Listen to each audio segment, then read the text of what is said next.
මගේ හැක් කරලා මොනවා ගන්නද? මගේ ලැප්ටොප් එක හැක් කරලා මගේ ස්මාර්ට්ෆෝන් එක හැක් කරලා මොනවා ගන්නද? මේක ඉතින් හැක් කරලා account එකේ සල්ලිත් නැහැ එච්චර ලොකුවට ගන්න. එහෙම හිතලා මේක නොසලකා හරින්න පුළුවන්.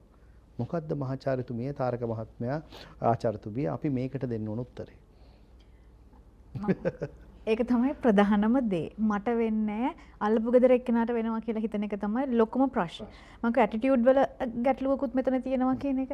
එතකොට මේක ඇත්තටම අපි මුලින්ම පටන් ගත්තේ සම්පත් මහත්තයා සයිබර් අවකාශයන කුමක්ද කියලා. එතකොට මම කිව්වා සයිබර් අවකාශයේ අපි හැසිරෙනකොට අපි ඩිජිටල් sannivedana මාර්ග භාවිත කරන අපි සියලු දෙනා. මගේ account එකේ මුදලක් තියෙනවද නැද්ද නෙමෙයි. එතකොට මම වැදගත් කෙනෙක්ද නැද්ද නෙමෙයි. මම සමාජයේ ටොප් ප්ලේයර් කෙනෙක්ද නැද්ද කියන එක නෙමෙයි. මම පුද්ගලයෙක් ඩිජිටල් කරණය වූ සහ සමාජ විකාශනයට අලුතෙන් පත් වූ පුද්ගලෙක් වශයෙන් අපි සියලු දෙනාම ගන්න පුළුවනි.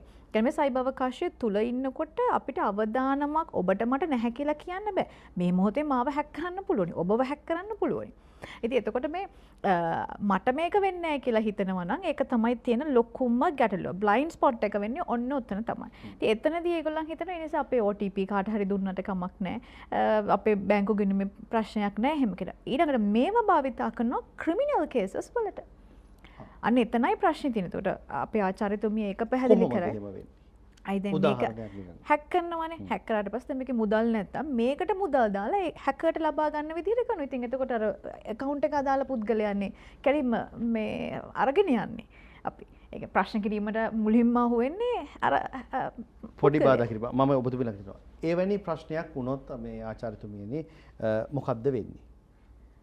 මේ වැනි උදාහරණයක්. මම ඒක පටන් ගන්න සම්පත්තිය පළවෙනි ප්‍රශ්නේ. ඇයි අපේ data අපි කොච්චර සාමාන්‍ය කෙනෙක් වුණත් දැන් අපි කියන්නේ data is the new oil. අපි දන්නා තෙල් කියන්නේ හරි වටිනම දෙයක්. මේ ඩිජිටල් කරණය වුණ සමාජය ඇතුලේ තෙල් වලට වඩා වටින දේ තමයි දත්ත.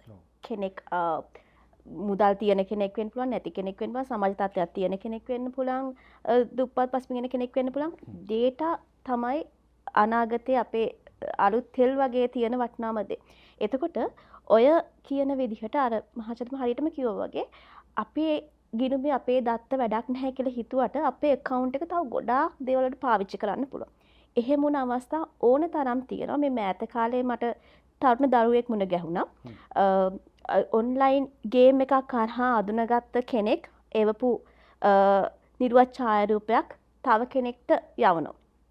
එතකොට ඒලම් යවපු කෙනා ඒක ෂෙයා කරපු කෙනා හිතන්නේ හරි මගේ වැරද්දක් නෑ මං ෂෙයා කරා විතරයි මේක මම නෙමෙයි හැදුවේ. ගොඩාක් වෙලාවට වර්තමානයේ වෙන්නෙම ඒ දේ. හැකර් කෙනෙක් සහ වැරදි කරන කෙනා පුළුවන් තරම් උත්සාහ කරන්නේ තමන්ගේ අනන්‍යතාවය සංගව ගන්න. අපි ඒකට කියනවා identity theft. තව කෙනෙක්ගේ අනන්‍යතාවය හොරකම් කරලා ඒ අනුසාරයෙන් තමයි යන්න උත්සාහ කරන්නේ. එතකොට නොදන්න තරුණ වයසේ ඉන්න දරුවෙක් ඒක ෂෙයා කරාට ඊට පස්සේ තව කෙනෙක් ෂෙයා කරාට ඒ හැම කෙනෙක්ම මේ විමර්ශනය ඇතුළේදී අපි සලකලා බලමු. එතකොට ඒ කෙනාගේ ලැප්ටොප් පරිගණක වෙන්න පුළුවන්. එහෙම නැත්නම් ස්මාර්ට් දුරකථනය වෙන්න පුළුවන්. මේ හැමදේම පොලිසිය බාට ගැනීම හැකියාව තියෙනවා. ඒක මම ෂෙයා කරා විතරයි කියන කතාව අදාළ වෙන්නේ නැහැ. අපි ෂෙයා කරන්නේ මොනවද? ඒ සම්බන්ධයෙන් අපි සම්පූර්ණ වගකීම ගන්න ඕන. සහ අපේ ඊමේල් ඇඩ්‍රස් එක නම් අපේ දුරකථනය නම් අපි පාවිච්චි කරන්නේ ඒක තව කෙනෙක් කරා කියන එක අපිට ඔප්පු කරගන්න වෙන සමහර නඩුව සම්පූර්ණයෙන් අවුරුදු ගාණක් ගියාට පස්සේ. එතකොට ඒතකල් ඒ විමර්ශනයේ ඇතුලේ ඉන්න කෙනෙක්. එතකොට ඒ නිසා හොඳම දේ තමයි නොදන්න දේවල් වගේ ෂෙයා කරන්න එපා.